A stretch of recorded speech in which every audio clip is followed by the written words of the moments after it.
በስመ አብ ወወልድ ወመንፈስ ቅዱስ አሐዱ አምላክ አሜን። ካባ ኻተፈልየ ናብራ ኣይክእለን በይነይ ብዘይ በኣኻ ጎይታይ ትሩፍ ዓቕመይ። ካባ ኻተፈልየ ናብራ ኣይክእለን በይነይ ብዘይ ንስኻ ጎይታይ ትሩፍ ዓቕመይ። ሰላም ለይክሙ ክብራን ኣሓትየ ወሃብየ እፎ ሰነበትክሙ ሰላም ንኣሓትም ይሆን ክብራት ኣሕዋትየን ኣሓትየን ከመይ ቀኒኹም ከም እግዚኣብሔር ቅዱስ ፍቓድ ካብ ዝሓለፈ ዝቐጸለ ንውዓት እቲ ዲያቆን መበል 21 ክፋል ሒዘልኩም መፅአ እኒአኹ የሚረይ ክሳብ ዝውድእ ምሳይ ክትጸንሑ ብትሕትና ይምሕፀን። ክትኣትዩ ተለኹም ናይ ደወል ምልክት ብምጽቃጥ ቤተሰብ ኩኑ። ቤተሰብ ዝኾንኩም ድማ ላይክ ሸር ብምግባር ምብረታዕኹም ኣይፈለየኒ። ስለ ትገብርለይ ኩሉ ምብረታዕ ድማ እግዚኣብሔር ኣምላኽ የኽብረለይ። ናብቲ ትሕዝቶ ከብለኩም ካብ ዝሓለፈ ንመዘኻኸሪ ክኸውን ዲያቆን ዓቕሚ ኣይረኸበን ኣዒንቱ ግና ንውዓት ቀሪበን ቅንቢቢ በላ። ኣብ ቅድመይ ንውዓት ከፍስሶ ግዲ ፈሪሑ ይመስለኒ። ካፍ ከፍ መበሊኡ ብደዲሉ ንደገ ክወፅእ ምስ ኣምርሐ ምስ ማትስ ኣብ ኣፍ ደገ ጎፍ ጎፍ ተራኸቡ ዝብል በፂሕና ነርና። ይቐጽል ዲያቆን ኣብየል ንውዓቱ ክዓግቶ ስለ ዘይከኣለ ነተን ምዕጉርቱ ብንውዓት ኣጠልቀየን።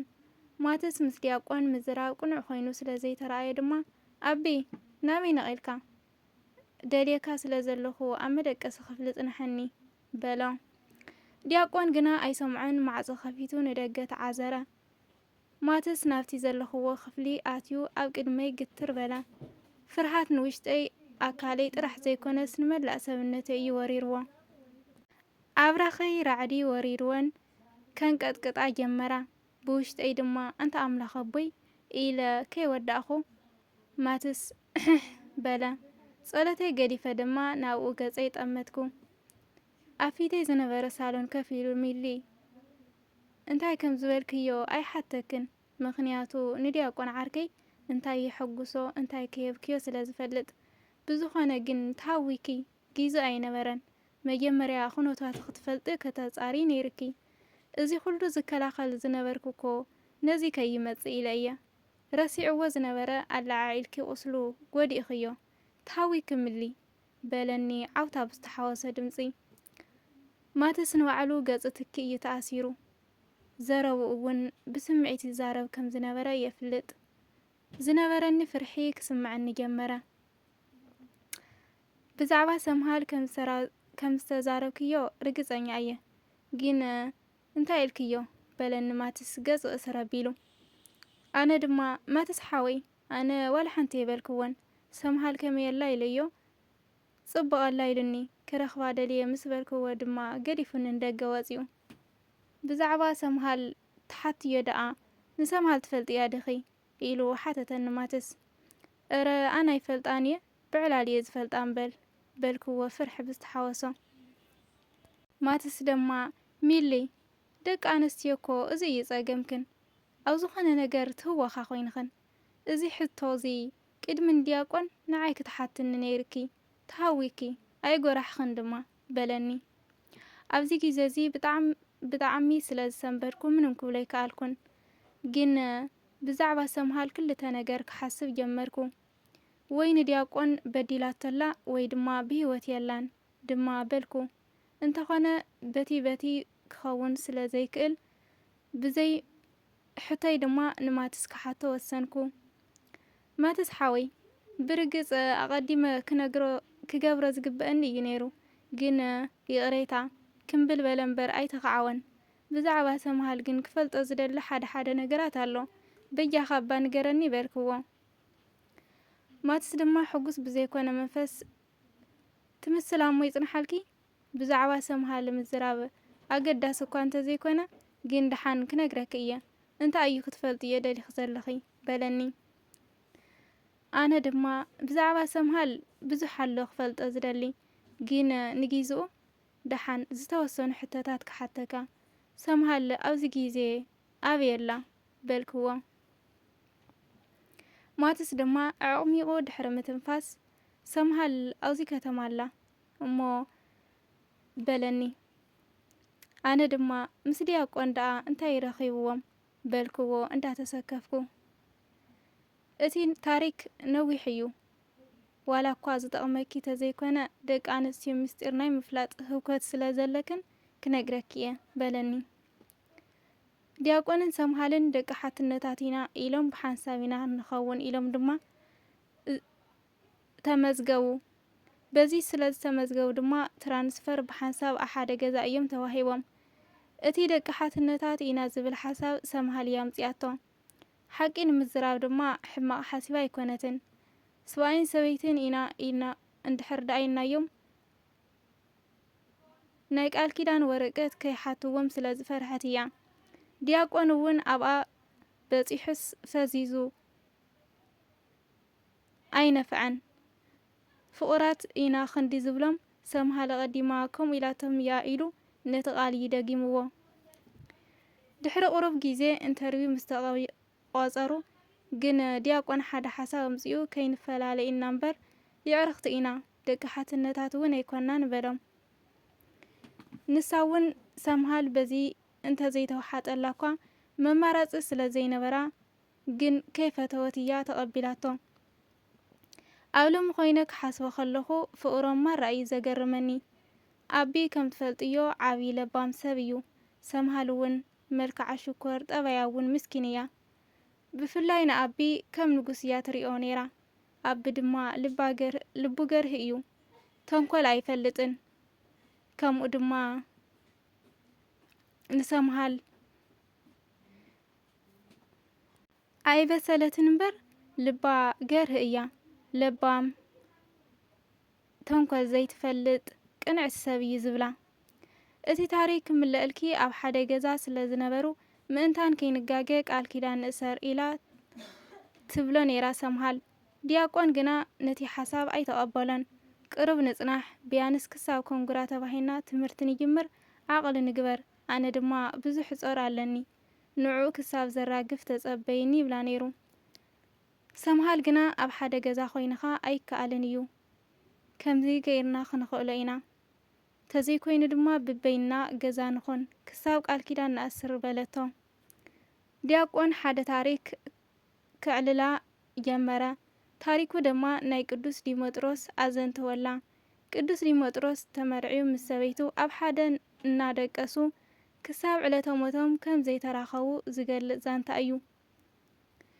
ዋላ ከም ናታቶም ንፈተና ከሰንፍ ዝኽእል ቅድስና እኳ ተዘይሃለወና መደቀሲ ኢና እንተፈሊና ግና ከም ኣሕዋት ኮይና ክጸንሕ ንኽእል ኢና ክሳብ ቃል ኪዳን ንኣስር ኢሉ ድማ ኣእመና። ኣምላኽ ረዲእዎም ድማ ቀልጢፎም ኮንግራ ተባሂሎም ትምህርቲ ጀመሩ። እንተኾነ ዲያቆን ሰብኣየ ክኣቱ ስለ ዝደለየ ሕጂ እውን ቃል ኪዳን ክኣስር ፍቓደኛ ኣይነበረን። ግን ሰብኣየ ከም ዝኣቱ ንሰምሃለይ ነገራን ሓንሳብ ንጽናሕ ጥራሕ እዩ ዝብላ ነይሩ። ሰምሃል እውን ክተጨንቆ ኣይደልየትን። ጸገም የለን ደሓን ብዝተኸኣለካ መጠን ግን ኣብ ሕማቅ ከይንወድቕ ክተቃላጥፎ ፈትን ኢኻ ኢላ ክሳዕ ባዕሉ ንመርዓ ዝዳሎ ኣይረበሸቶን። ከምዚ ኢሎም እንዳቐጸሉ ከለዉ ሰይጣን ዝለኣኸ ሰብ ኣብ መንጎኦም ኣተወ። ወረ እንታይ ሰይጣን ዝለኣኸ ባዕሊ ሸይጣን እምበር በለ። ክገርመኪ ከምኡ ዓይነት ደንቆረ ሰብ ኣብ ህይወተይ ኣይረእኹን። ካበ ዋልድ ዝገደደ ሰነፍ በለኒ። ንሰምሃልን ንዲያቆንን ጽቡቕ ገይሩ እዩ ዝፈልጦም። ንሰምሃል ብፍላይ ድማ ፍሉይ እዩ ዝቐርባ ነይሩ። ንሰምሃል እንታይ ክብላ ከም ዝጀመረ ደኽነግረኪ ኢሉ ቀጸለ። ዲያቆን ኣብ ኤርትራ ከሎ ምስ ብዙሓት ኣዋልድ እዩ ዝዘውር ነይሩ። ኣብዚ ሕጂ ሰዓት ዲያቆን ኣይኮነን ክብላ ክሰብካ ጀመረ። ሰምሃል ግና ኣይኮነን ክትኣምኖ ገጽ እውን ክትህቦ ኣይከኣለትን። ንዲያቆን ኮ ልዕልየኻ ስለ ዝፈልጦ ከኣምነካ ይክእልን እየ ኢላ እውን ኣበየቶ። እቲ ወዲ ግና ተዳልዩ ንዲያቆንን ንሰምሃልን ክፈላልዮም ተዓጢቑ ስለ ዝነበረ ኣይኣመንክንን ምሽ ኣብዚ ዓዲ ቤተ ክርስቲያን ኣሎ ዲያቆን ግን ክሳብ ሕጂ ኣቐዲሰ ኣይፈልጥን እንታይ እዩ እቲ ምኽንያት ኢሉ ሓተታ። ሰምሃል ድማ እዛ ቃል እዚኣ ኣብ ውሽጣ ጥርጣረ ክትሕድረላ ጀመረት። እቲ ወዲ ድማ ሰምሃል ሓፍተይ ኣነ ከበኣሰኩም ኢለ ይኮንኩን ንስኺ ሰበይቲ ዲያቆን ክትኾኒ ባህገ ኣለኪ ኣነ ድማ ባህገ ክሰምረልክ ስለ ዝደሊ እየ ኢሉ ሓላይ መሲሉ ነገራ። ሰምሃል ካብታ ዕለት እዚኣ ጀሚራ ኣብ ልዕሊ ዲያቆን ዝነበራ እምነት ፍጹም እያ ጉዲላ። ብዙሕ ግዜ ክትሓቶ ትደሊ እኳ እንተነበረት ድፍረት ስለ ዝሰኣነት ግና ፈርሐቶ። ሓደ መዓልቲ እንታይ ከም ዝብላ ክትፈልጥ ኢላ ዲያቆን ሓዊባ ዝኩሉ ቤተ ክርስቲያን እናገልገልካስ ስለምንታይ ኢኻ ዘይትቅድስ ኢላ ሓተተቶ። ዲያቆን ድማ ሓደ መዓልቲ ክቅድስ እየ ኢሉ መለሰላ። መኣዝ ሞታ ዲያቆን ሓወይ በለቶ ካልኣይ ሕቶ። ዲያቆን ድማ ገርህ ኢሉ ዲያቆን ምስ ኮንኩ ኢሉ መለሰላ። እዛ ቃል እዚኣ ንሰምሃል ዘየለ ትርጉም እያ ሂባታ። ካብ ዕለታት ሓደ መዓልቲ ሰምሃል ዘለዋ ድፍረት ኣኻኺባ እቲ ርጉም ዲያብሎስ ድማ ሓጊዝዋ እንታይ ትብሎ መሰለኪ ኢሉ ዘረብኡ ቀጸለ። ዲያቆን ኩነታትካ ይተሓወሰኒ ኣሎ ሓደ ነገር ክሓተካ ብትኽክል ዲያቆን ዲኻ ኢላ ሓተተቶ። ዲያቆን ስምባደን ሕርቃንን ብዝተሓወሰ ስምዒት እንታይ ማለትኪ እዩ በላ። ማለተይ ደኣ ብዛዕባኻ ብዙሕ ይሰምዕ ኣለኹ ዲያቆን ከም ዘይኮንካን ከም ዘፍረስካን ብዙሓት ሰባት ይዛረቡ ኣለዉ በለቶ።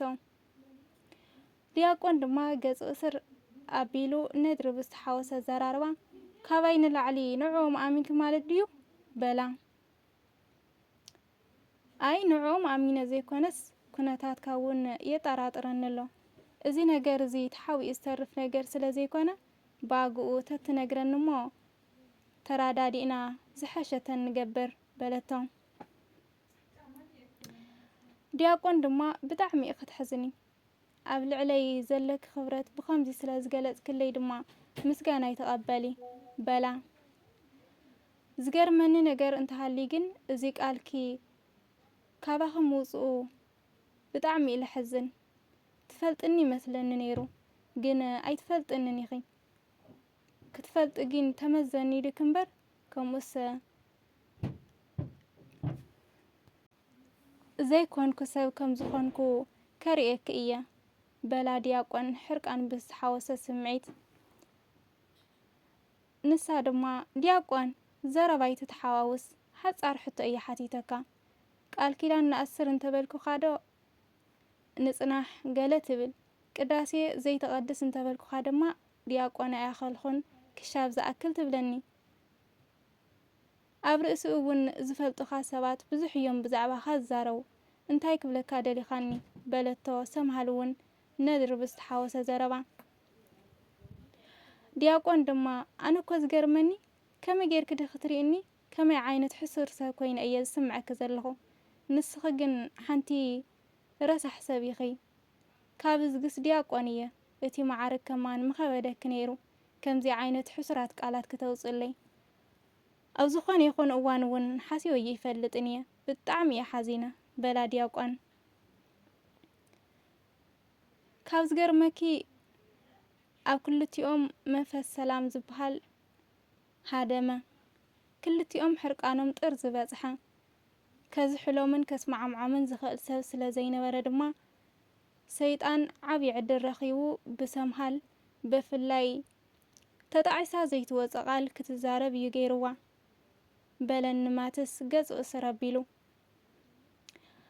ኣነ ድማ መጨረሽኡ ክሰምዕ እንዳተሃወኩ እንታይ ድያ ኢላቶ ኢለ ሓተትክዎ። ማትስ ድማ ዘረብኡ ቀጸለ ዝበለቶ መኣዝ ቀሊል ኮይኑ ዝገደደ እዩ እምበር ሕሱር ሰብዶ ገለደ ትብል ድቁና ንምፍራስ እኮ ሓንቲ መዓልቲ እያ ተኣክል ካብኡ ዝገደደ ሓጢኣት ዶ ይግበረለን ባላ። ዲያቆን ንባዕሉ ነብሪ እዩ ተቐይሩ እስኪ ብግልፂ ክትብል እየ ዝደለኽ ተዛረቢ በላ። ሰምሃል ድማ ነብስኻ ከተማጻድቕ ኣይትፈትን ካብ ቤተ ክርስቲያን ገንዘብ ክትወስድ ዶ ይሐይሽ ወይስ ኢላ ዘረባኣ ከይወደአት ዲያቆን ጽርውርው ክሳ ዝብላ ጉንዲ እዝና ሃረማ ንሎሚ ነበረትና ንውዓት እቲ ዲያቆን መበል 21 ክፋል ኣብዚ ተፈጸመ። መበል 22 ክፋል ይቐጽል። ካባኻ ተፈልየ ናብራ ኣይክእለን በይነይ ብዘይበስኻ ጐይታይ ትሩፍ ዓቕመይ ካባኻ ተፈልየ ናብራ ኣይክእለን በይነይ ብዘይንስኻ ጐይታይ ትሩፍ ዓቕመይ አሚን። ስለ ቅዱስ መዝሙሩ ቅዱስ እግዚአብሔር አምላክና ሽሙ ዝተኸበረ ዝተመስገነ ይሁን። ስለ ልሰማዕኹምኒ እግዚአብሔር አምላክ ይስማዕኹም። ወስብሐት ለእግዚአብሔር ወለወላዲቱ ድንግል ወለመስቀለ ክቡር አሜን።